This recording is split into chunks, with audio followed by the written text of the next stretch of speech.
The other matters? Wow, that's intense. But the reports confirmed the worst. 100 people disappeared in just minutes. Do you remember what image we saw? Well, in a photograph, right? On Telegram, we did upload the full video of what happened over there in India, where suddenly over there in the Himalayas, there was a landslide that was more like a mud tsunami. It almost wiped out an entire village. Let's say the eastern part of the village is the one that was completely destroyed. It got flooded with mud. But at first they said, well, maybe they managed to get out and so on.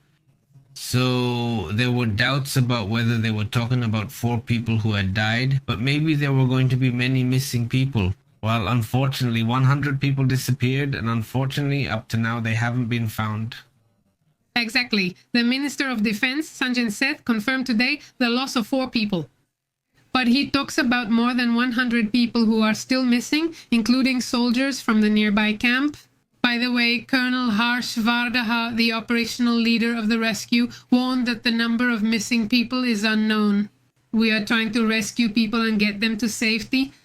Colonel Harsh Vardhan, the one you're talking about, is the one giving this information, the one giving these very tragic, truly terrible reports. Yes, it's impressive, Nino. It's a disaster. There was clearly a downpour first. Basically, one of those sudden rains, really intense, more or less.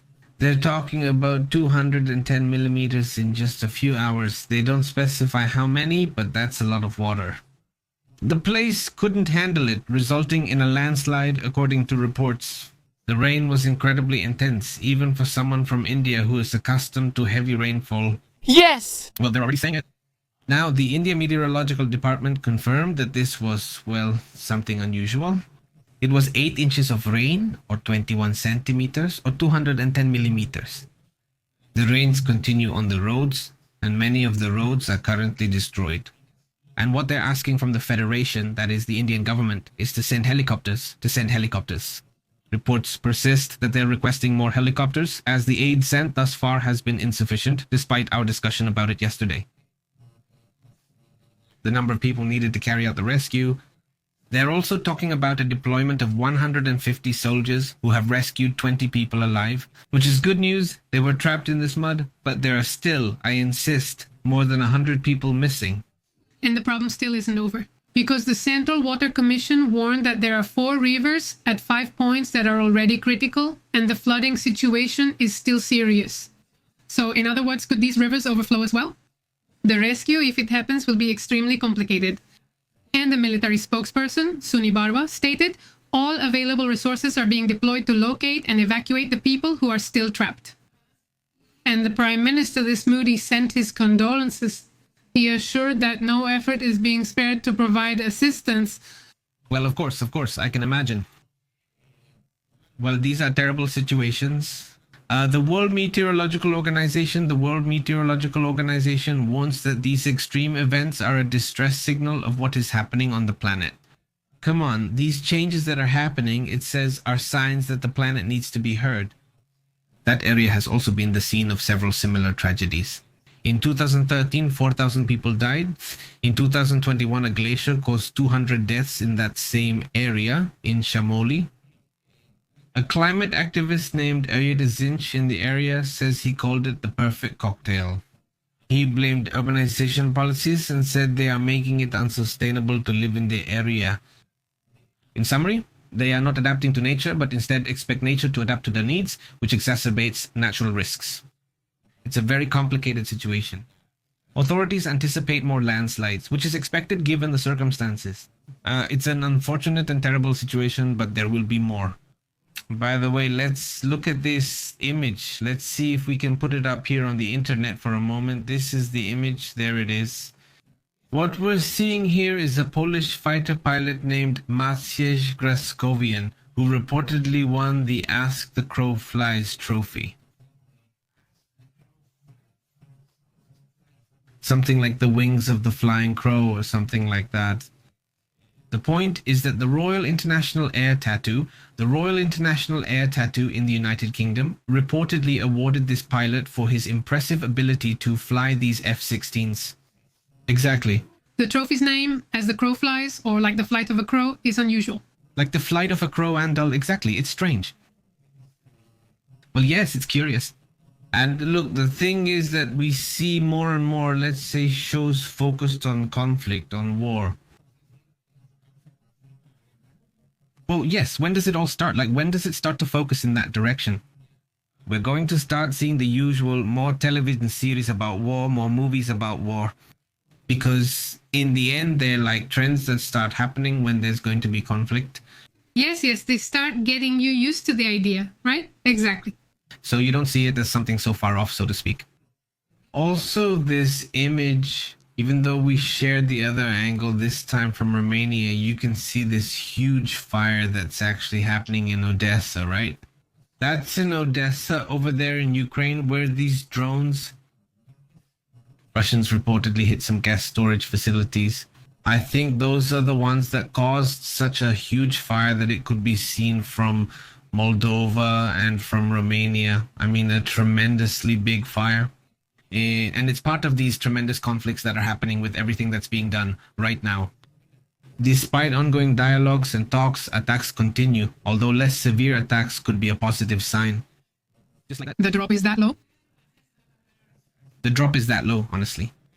Let's move on to several other important matters as well. Well, several important matters in today's reports.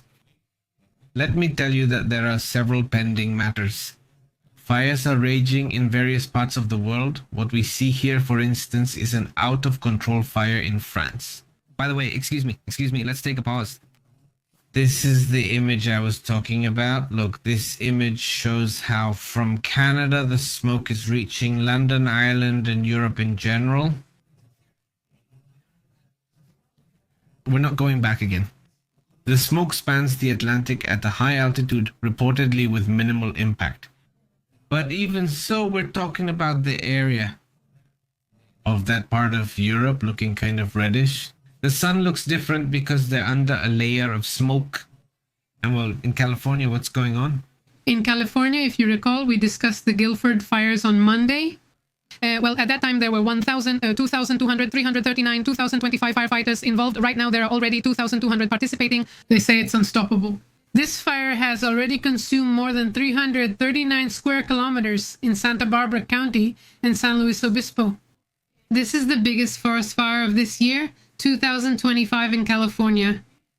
More than 2,200 firefighters, as I mentioned, are working on this. There is low humidity, the heat is extreme, and temperatures are around 38 degrees, with humidity at its lowest. Captain Scott Seifachuk warned that the fire's behavior is extreme due to the weather and the fire. Remember, it started from 4 smaller sources near the state highway. 166, which has forced the closure of the eastern part of what is Santa Maria. Also, more than 870 homes and structures are under direct threat in Los Padres National Forest and in agricultural areas. Vineyards, we also mentioned that to you on Monday, and strawberry fields. And the National Weather Service warns that the area is basically primed to burn because there's no rain in sight and the risk of it spreading is very high. We also took that out. I'm telling you, it's terrible in California, but they're very familiar with this whole situation, and I think they'll solve it sooner or later. Sadly, the weather isn't cooperating, but the comments I've seen about what's happening in France, these people from France are surprising. Don't they know something like that? I mean, just to... For them, it's something that's always been historic. For them from California, it's this year. So the situation in France is tremendous. The situation is still out of control. There's also a very interesting satellite image. It's this one from France, where you can see the smoke from the fires. In that part of southern France, there are those red dots. That's where the fires are. All that smoke, the stuff that looks like a cloud, it's not actually a cloud, it's smoke coming out. Well, precisely because of those forest fires, they were talking about 16,000 hectares, but I think it's already gone up to over 20,000 now. Let's check that to confirm the situation. But the winds, bless you, the winds have been up to 70 kilometers per hour in some places. Well, it's tough. I mean, to control something like that with such strong winds and with the weather being so hot and dry, right? There we can see some of those moments. At that point, there aren't any winds. The winds come in waves, usually in the late afternoon or evening.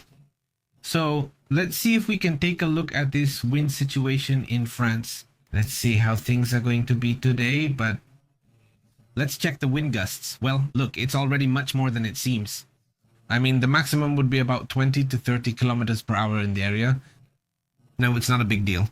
That's very good news, although the conditions are still just as dry and it's extremely easy for a fire to start. There hasn't been much wind all these weeks, a certain calmness, let's say, although it's kind of like goodbye. 30 or 40 kilometers per hour is a worrying little wind, isn't it? Not that serious, right? Anything else about this matter? Well, regarding the fire in France, it's already reported that one person may have lost their life, an elderly lady, and 3 people are injured. Due to this fire already described as the worst forest fire in 2 decades. Well, that's the situation. It's something that, at least in the area, they say hasn't happened in a century. In Spain and France, it's the biggest event in 20 years. For that specific area, it's the most significant in a century. Now, another important matter, was what happened in Georgia at Fort Stewart, where they report that a person started shooting at people, something like that. Supposedly, it's a soldier. The soldier from Fort Stewart, who was allegedly the attacker, is currently still in custody. Thankfully, he was detained by the Army's Criminal Investigation Division. The suspect, identified by military authorities, is named Cornelius Radford and is accused of shooting 5 soldiers with a personal weapon. According to reports, the alleged attacker will be tried by the Army's Office of Special Trial Counsel. Remember that the military among themselves have their own judges and conduct their own trials. They don't use civilian judges. In guardianship cases, any civilian could be used. And once this process is completed, the suspect is expected to face a court-martial, which is basically a trial. The famous court-martial? It's obviously a terrible situation. By the way, on a different note, there's a curious protest from Russia towards Israel. According to what the spokesperson for the Russian Minister of Foreign Affairs reports, that's Maria Zakharova, the one in the photo, she would have lodged a formal protest with Israel after an alleged attack on a Russian diplomatic vehicle near a settlement there in Jerusalem or near Jerusalem. This was exactly on July 30th. A vehicle belonging to the Russian Federation's mission to the Palestinian National Authority. In other words, the government of the West Bank, with diplomatic plates, carrying personnel from a Russian diplomatic mission, accredited by the Israeli Minister of Foreign Affairs, was attacked near the illegal Israeli settlement of Jibat Asaf near Jerusalem by a group of settlers. This was reported by the Russian Ministry of Foreign Affairs. This is Maria Zakharova in a statement. The settlers' behavior has become outrageous. The situation there has been really intense, and many times they go beyond the Israeli authorities by doing basically whatever benefits them. It's a worrying issue, and, well, now there's a diplomatic tension between Russia and Israel, which is also an important matter. By the way, about the attack that happened in Georgia, there is 2 victims and 5 injured soldiers reported. No fatalities according to current information. At this moment, well, their lives are saved because it's really serious, because this is a soldier. When this attack was heard, well, it was expected that maybe there would be many victims. The situation is really serious. They haven't said why he did it or anything, but he's already been arrested, so they're probably going to give more information soon. Let's move on to other important matters. Well, basically changing the subject. I'm also changing the subject, but not basically. There's a huge chance of a hurricane heading toward Mexico right now. It's a tropical storm. It's called Evo, and there's practically a 100% chance that it's going to become a hurricane. It's going to brush the Mexican coast. But apparently, according to what the cone of uncertainty from the United States National Hurricane Center shows, it indicates that it will be a hurricane until Friday. Well, next Friday is when it becomes a hurricane, according to their reports, and it would be moving west, so apparently it wouldn't be reaching Mexico unless it changes course. So we need to stay alert anyway. But that's a hurricane that would be forming, that would be, let's say, gaining strength off the coast. There could be an influence leading to storms on the coast, bigger waves, that kind of thing. We'll provide more detailed updates. This potential hurricane is called Ivo, and it's almost certain that it will become a hurricane in the next few days. Now, over in the Pacific and the Atlantic, there are also movement, and we already have a tropical storm in that area. It's very far up, way to the north. It's called Dexter. And there are also other phenomena that are forming, but for now, they don't really cause any problems. At the Gulf of Mexico and the Caribbean, well, everything is calm. Interestingly, well, that's how things are today. By a twist of fate, we won't be able to be in the comments. We had to record this situation, this video, instead of the live show we normally do, but we will be live as we usually are every day at 9:30. That will be, let's say, the new schedule 1 hour later. And well, I'm grateful to the whole community. Thanks to those who send us a super chat, who leave a comment, who give a like, who leave lots of comments. That's also very much appreciated. We'll be there commenting live. Astrid and I will appear there as Pepe Live. Let's go. We'll be there paying attention to the comments, but we won't be able to react to them. As we love it, because, well, we're not there, are we? Let's say we're there, but we're not. Well, what else? That's all. Remember, we're on WhatsApp and Telegram. We send you the live notifications there so you don't miss the latest information happening in the world. Big hug, take care, have an excellent day, and tomorrow we'll be live early in the morning. Thank you so much, a big hug, and have an excellent night. See you later.